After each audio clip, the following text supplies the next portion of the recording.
তো প্রথমেই বলছি এটা হলো বেশ কয়েকদিন আগের ভিডিও। এই কয়েকদিন তোমাদের সাথে আমি ভ্লগ একদমই শেয়ার করতে পারিনি, কারণ আমার ভীষণ শরীর খারাপ। কয়েকদিন ধরেই জ্বরটা আছে, আজকে মোটামুটি বেশ ভালো আছি। গলাটা শুনে আশা করি তোমরা বুঝতেই পারছো। তো এই ভ্লগটা ছিল একটা জন্মদিনের ভ্লগ। আমার মামাবাড়ির একটা মিষ্টি বোনুর বার্থডে ছিল, আর সেই দিন হচ্ছিল অঝোরে বৃষ্টি। আমি আর মা মিলে চলে গিয়েছিলাম মামাবাড়ি। প্রথমেই গিয়ে দেখলাম আমাদের ঘন্টু সোনা তো দোল্লায় ঘুমাচ্ছে, তাই ওকে আর বেশি ডিস্টার্ব না করেই আমরা চলে গিয়েছিলাম বার্থডে গার্লের কাছে। তো বার্থডে গার্ল এদিকে একদমই রেডি ছিল, আর বনুকে দেখতেও তো ভীষণ মিষ্টি লাগছিল। আর দিদি তারপর নিয়ে চলে আসলো ওর বার্থডে স্পেশাল কেকটা। কেকটা দেখতে কিন্তু ভীষণই সুন্দর হয়েছিল।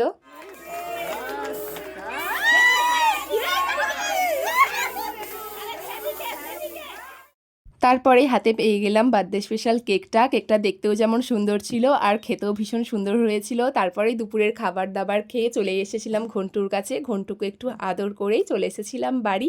আমার মামা বাড়িতে প্রত্যেকবারেই আমরা যখন যাই, আমার মামার বাড়ির পুরো লোক আমাদেরকে এগোতে আসে।